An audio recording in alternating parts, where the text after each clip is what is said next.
कहानी शुरू होती है अमेज़न के जंगल से, जहां एनबो नाम की एक लड़की शिकार पकड़ने के लिए जाल का इंतजार कर रही थी। तभी उसे याद आता है कि उसने जाल में चारा नहीं डाला है, तो वो जल्दी से उस जाल में चारा डालने जाती है।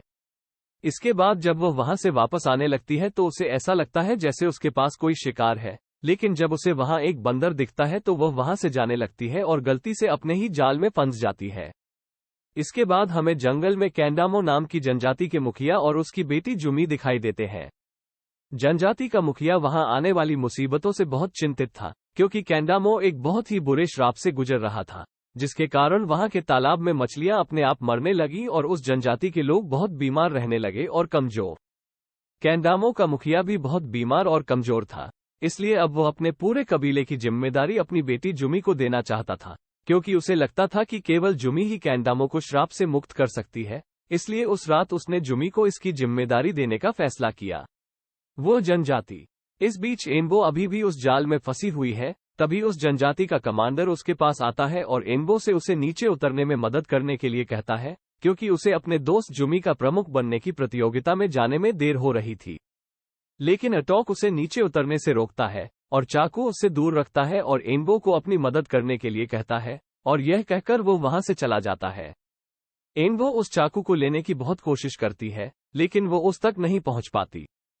थोड़ी देर बाद वाका और दिलो नाम के दो आध्यात्मिक देवदूत एनबो के पास आते हैं। जब वो उन्हें देखती है तो उसे लगता है कि वो कोई सपना देख रही है, लेकिन जब वे एनबो को उस जाल से नीचे उतारते हैं तो उसे विश्वास होता है कि वे वास्तव में उसके सामने हैं। इसके बाद वे तीनों जुमी की प्रतियोगिता में जाते हैं। एनबो उन दोनों आध्यात्मिक स्वर्गदूतों को प्रतियोगिता से दूर रहने के लिए कहती है और वो उनसे कहती है कि जब मैं तुम्हें बुलाऊं तभी आना। इधर जुमी बहुत दुखी है, क्योंकि इतने खास दिन पर भी उसकी सबसे अच्छी दोस्त उसके साथ नहीं थी। जुमी को मुखिया की माला पहनाकर जनजातियों के मुखिया की जिम्मेदारी दी जाती है और थोड़ी देर में एनबो भी वहां पहुंच जाता है। ये देखकर जुमी बहुत खुश हुई और थोड़ी परेशान भी हुई, क्योंकि उसे आज आने में देर हो गई। एनबो जुमी को खुश करने के लिए वह कहती है कि मैं तुम्हारे लिए एक गिफ्ट लेकर आई हूं। जो लोग इस जनजाति के श्राप के कारण जंगल से गायब हो गए थे उन्हें आध्यात्मिक देवदूत वापस ले आए हैं और वह उन्हें सबके सामने बुलाती है, लेकिन वे वहां नहीं आते हैं। इस पर जनजाति के सभी लोगों को लगता है कि एनबो झूठ बोल रहा है और पूरे जनजाति के सामने एनबो का अपमान होता है और एनबो वहां से चला जाता है। लेकिन एक बार फिर दो आध्यात्मिक देवदूत एनबो के पास आते हैं, जिन पर एनबो बहुत क्रोधित होता है। इसलिए वे दोनों उसे बताते हैं कि इस जंगल की यह हालत कोरोना नामक राक्षस के श्राप के कारण है, और वे उसे ये भी बताते हैं कि इस अभिशाप को कैसे समाप्त किया जाए। उनका कहना है कि इस जंगल में कहीं एक ऐसा पेड़ है जिसकी जड़ें इस श्राप को पूरी तरह खत्म कर सकती हैं। लेकिन वे नहीं जानते कि वो पेड़ कहाँ है, लेकिन वे किसी ऐसे व्यक्ति को जानते हैं जो उनकी मदद कर सकता है। वो एक विशाल कछुआ है जिसे लोग माटुलो मामा के नाम से जानते हैं। ये सब जानने के बाद एनबो जुमी के पास आता है और उसे सब कुछ बताता है। लेकिन जुमी को एनबो की बातों पर यकीन नहीं हुआ, और क्योंकि वो वहां की मुखिया है, उसने उसे आदेश दिया कि वो मुटेलो कछुए को ढूंढने के लिए इस जनजाति को नहीं छोड़ सकती। एनबो इस बात से बहुत दुखी है, इसलिए वो अपनी मां कानो के पास आती है, जो उससे कहती है कि तुम एक बहुत ही खास लड़की हो, इसलिए तुम्हें आध्यात्मिक स्वर्गदूतों को देखना चाहिए। इसके बाद वह एनबो को बताती है कि उसकी मां ने भी इस जंगल के आध्यात्मिक स्वर्गदूतों को देखा था। एनबो अपनी मां के बारे में और जानना चाहती थी, लेकिन उसने बाकी बातें कल बताने को कहा और उसे सुला दिया। अगले दिन एनबो जुमी के पास आता है और उससे कहता है कि वो कानो के पास जाए और उसकी मां के बारे में पता लगाए। उसके अनुरोध पर जुमी एनबो के साथ कानो आती है, लेकिन वहां उसे पता चलता है कि कानो की मृत्यु हो गई है। ये सब देखकर वे दोनों बहुत दुखी होते हैं। तभी उनका कमांडर अटॉक वहां आता है, जो मानता है कि कानो की मौत के लिए एनबो और उसके आध्यात्मिक देवदूत जिम्मेदार हैं। एनबो इस बात से बहुत दुखी होता है और वहां से भाग जाता है, लेकिन अटॉक अपनी सेना के साथ जाता है और उसे पकड़ने के बारे में सोचता है। इस पर जुमी उसे ऐसा करने से मना भी करती है, लेकिन अटॉक उसकी बात नहीं मानता और वो एनबो के पीछे जाने के लिए निकल पड़ता है। इधर एनबो एक पेड़ पर बैठकर बहुत रोती है। तभी उसे वहां एक छोटा सा कछुआ दिखता है, जो उसे अंकल म्यूटेलो की याद दिलाता है और वो उसकी तलाश में निकल पड़ती है।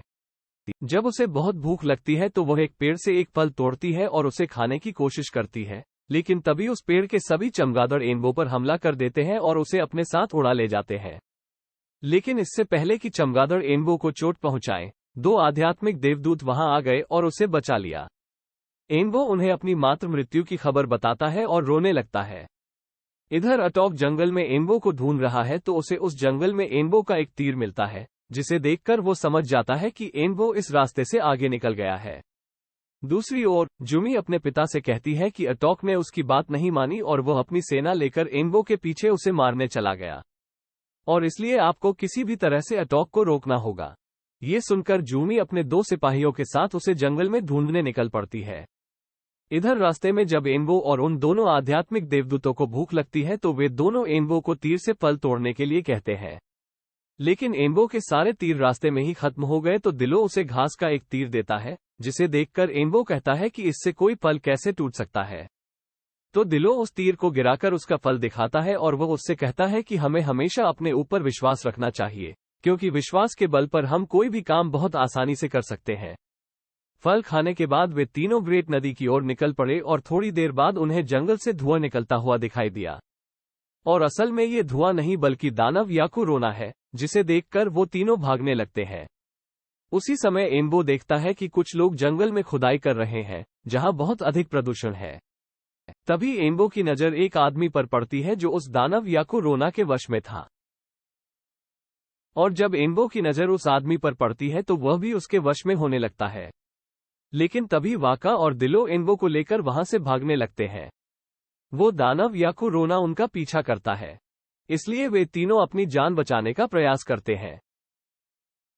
थोड़ी देर बाद जब एनबो नदी में अपना मुंह धोने लगता है तो पीछे से कोई आता है और उसे वहां से ले जाता है। दरअसल वो कोई और नहीं बल्कि उसका कमांडर ईटॉक है। वो एनबो को मारना चाहता था, क्योंकि उनका मानना था कि उनके कबीले में फैला श्राप एनबो की वजह से है, और उसके मरने के बाद वहां सब कुछ ठीक हो जाएगा। फिर वो जिस पेड़ पर होता है वो पेड़ हिलने लगता है, जिससे अटॉक जमीन पर गिर जाता है, और एनबो एक तालाब के किनारे उसे एक छोटा सा कछुआ दिखाई देता है, और वो उस कछुए का पीछा करने लगती है। वो कछुआ एक गुफा के अंदर चला जाता है, और वहां एनबो की मुलाकात उस मोटे चाचा से होती है। एनबो उसे बताती है कि वो उस पेड़ की जड़ की तलाश कर रही है जो कंदमों को श्राप से मुक्त कराती है। तो मोटा चाचा उससे कहता है कि पेड़ वो है जहां तुम खेलती हो, और उस पेड़ में तुम्हारी माँ की आत्मा रहती है। तुम्हें उस पेड़ की जड़ को चाकू से काटना होगा, जो दिव्य पत्थर से बना है, और ऐसा करने से जंगल का अभिशाप खत्म हो जाएगा। ये सुनने के बाद एनबो उससे पूछता है कि उसे वो दिव्य पत्थर कहाँ मिलेगा। तो वो एनबो को बताता है कि ये दिव्य पत्थर पलेजो के पास मिलेगा, जो एक ऊंचे पहाड़ की चोटी पर रहता है। वो उसे ये भी बताता है कि पलेजो को मिठाई खाना पसंद है, इसलिए वो जब भी जाए तो अपने लिए मिठाई जरूर लेकर जाए। ये सुनने के बाद एनबो पलेजो को ढूंढने निकल पड़ता है। वहां अटॉक पेड़ से गिरकर बेहोश हो गया। फिर वो आदमी उसके पास आता है जो याकुरोना में था। लंबी दूरी तय करने के बाद एनबो बेहोश हो जाती है, और जब वो अपनी आंखें खोलती है तो वह वहां उन दो आध्यात्मिक स्वर्गदूतों को देखती है, और वो उसे मोटे चाचा के बारे में सब कुछ बताती है। इसके बाद तीनों मिलकर एक कार बनाते हैं, और वे मीठे पत्तों वाले पेड़ वाले पलेजो की तलाश शुरू कर देते हैं। जिस पर्वत पर पलेजो रहता था वो काफी ऊंचा है, इसलिए उन्हें उस पेड़ को वहां ले जाने में बहुत परेशानी हो रही थी। वहां हम जुमी को देखते हैं, जो जंगल में अटॉक और उस आदमी से मिलती है। दरअसल वो शख्स एक वैज्ञानिक था, इसलिए वो जुमी से कहता है कि वो उसके कबीले को ठीक कर सकता है, क्योंकि उनके पास बहुत सारी एडवांस दवाइयां हैं। लेकिन जुमी को दवाइयों के बारे में कुछ भी नहीं पता। अपने लोगों को ठीक करने के बजाय वो जुमी को सोने के लिए कहता है। तो जुमी इसके लिए तैयार हो जाती है, क्योंकि वो किसी भी तरह अपने लोगों को ठीक करना चाहती थी। इसके बाद वे सभी कैंडामो वापस चले जाते हैं। यहाँ एनबो और वो दो आध्यात्मिक देवदूत किसी तरह बहुत सारी कठिनाइयों का सामना करते हैं और उस पेड़ को लेकर पलेजो पहुंचते हैं। एनबो पलेजो के पास जाता है और उसे बताता है कि उसके मोटे चाचा ने उसे भेजा है, और वो उससे स्वर्गीय पत्थर लेने के लिए वहां आई है। पलेजो इधर उधर की बात करता है, लेकिन जब एनबो उसे मीठे पत्तों वाला पेड़ दिखाता है तो वो उसे स्वर्गीय पत्थर देने के लिए सहमत हो जाता है, और वो उस पत्थर से एक चाकू भी बनाता है। तभी वहां की चट्टानें अचानक हिलने लगती हैं। दरअसल उस चट्टान पर ज्वालामुखी फूटने वाला है, तो पलेजो उसे जल्दी से वहां से जाने के लिए कहता है, और जब वो तीनों वहां से जाने लगते हैं तो वहां ज्वालामुखी फट जाता है, जिससे उनका वापस लौटने का रास्ता बंद हो जाता है। तो एम्बो ने पलेजो से अपने प्रशंसक के लिए पूछा, और बदले में वो और अधिक मीठे पत्तों वाले पेड़ लाने का वादा करती है। पलेजो उसे अपना प्रशंसक देता है, और वो तीनों उस पंखे की मदद से वहां से निकल जाते हैं। जब वे दोनों उस चट्टान के ऊपर पहुंच जाते हैं तो वे तीनों उस पंखे की मदद से वहां से जाने की कोशिश करते हैं, लेकिन ज्वालामुखी का वजन काफी भारी है। तभी पंखा टूट गया। तो पलेजो उन्हें वहां से नीचे जाने के लिए कहता है, और ये कहते हुए वो उन्हें पंखे से धक्का देकर नीचे गिरा देते हैं, जिससे एम्बो और पलेजो सीधे उस पेड़ के पास चले जाते हैं जहां एम्बो खेला करता था। और थोड़ी ही देर में पलेजो भी ज्वालामुखी की भाप की मदद से उन तक पहुंच जाता है। इसके बाद वे तीनों पेड़ के पास जाते हैं, जहां एम्बो उस दिव्य पत्थर के चाकू से उस पेड़ की जड़ को काटने जाता है। लेकिन तभी जुमी वहां आ जाती है। एम्बो को कौन बताए कि अब इसकी कोई जरूरत नहीं है, क्योंकि एक आदमी ने अपने पिता को ठीक कर दिया है, और अब वो पूरी जनजाति को ठीक कर देगा। एम्बो जुमी के साथ जाता है, और जब वो उस आदमी से मिलती है तो बहुत डर जाती है, और वो तेजी से घर से बाहर भाग जाती है। जब जुमी ने एम्बो से पूछा कि क्या हुआ, एम्बो उसे बताता है कि वो आदमी एक राक्षस है। लेकिन जुमी उस पर विश्वास नहीं करती, क्योंकि उसने एम्बो की बातों पर कभी विश्वास नहीं किया। इधर जब ईटॉक उस वैज्ञानिक को देखता है तो उसे उसकी हकीकत के बारे में भी पता चलता है, और वह दौड़कर एम्बो के पास आता है, जो उस पेड़ के नीचे बैठा था।